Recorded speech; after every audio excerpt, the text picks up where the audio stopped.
చాలాసార్లు మనం ఏం చేస్తాం తెలుసా అండి, సమస్య వచ్చినప్పుడు, బంధకాలు ఉన్నప్పుడు, ప్రాబ్లం ఉన్నప్పుడు చాలాసార్లు మనకున్న పాడరోగం ఏంటంటే సమస్యని చాలా రకాలుగా హ్యాండిల్ చేయాలని ట్రై చేస్తాం.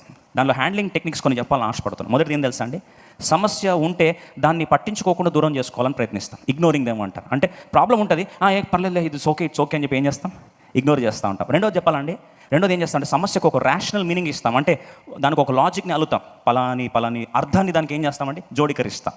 కొన్నిసార్లు మూడోది ఏం చేస్తాం అంటే డినై చేస్తాం. అంటే అసలు ప్రాబ్లమే లేదండి, అంతా బాగుందండి అంట. ఇంకెవరైనా ప్రాబ్లం గుచ్చి అడిగారంటే వాళ్ళని దూరం వెళ్ళిపోతాం వాళ్ళ నుంచి. మళ్ళీ మాటికి ఊరికే వాళ్ళు చేంజ్ చేస్తున్నారు, ఇదే ప్రాబ్లం గురించి మాట్లాడుతున్నారని. కొన్నిసార్లు ఏం చేస్తున్నారు తెలుసా అండి, ఎక్స్క్యూజెస్ చెప్తా ఉంటాం. అంటే అవునండి పలానా సమస్య వల్ల ఇట్లా అయిపోయింది, పలానా దాని వల్ల ఇట్లా అయిపోయిందని ఎక్స్క్యూజ్ చెప్తా ఉంటాం. లేదా ఇది వర్కౌట్ కాలేదనుకో నెక్స్ట్ ఏం చేస్తుంది తెలుసా, బ్లేమ్ చేస్తాం. బ్లేమింగ్ అంటే తెలుసా అండి, పలానా వాళ్ళ వల్ల అయింది, పలాని అమ్మ వల్ల అయింది, పలానా అక్క వల్ల అయింది, పలాని యాక్సిడెంట్ వల్ల పలాని ఒక బ్లేమ్ చేయడానికి ట్రై చేస్తా. ఎవరు దొరకలేదు అనుకోండి బ్లేమ్ చేయడానికి, దేవుడు రెడీగా ఉంటాడు కదా.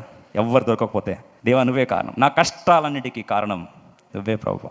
సరే బ్లేమింగ్ కూడా వర్కౌట్ అవ్వలేదు అనుకోండి, ఇంకొకటి చాలా ఈజీగా మనం ఫాలో అయ్యేది ఏంటంటే పారిపోతాం. దేని నుంచి, సమస్య నుంచి పారిపోతాం. మనకున్న పాడరోగం ఏంటంటే 90% మనం చేసేది ఇదే. లాస్ట్కి ఏం చేస్తామండి, సమస్య నుంచి పారిపోతాం. కానీ నిజమైన దేవుని ప్రేమించే వ్యక్తి సమస్య నుంచి ఎప్పుడు పారిపోడండి.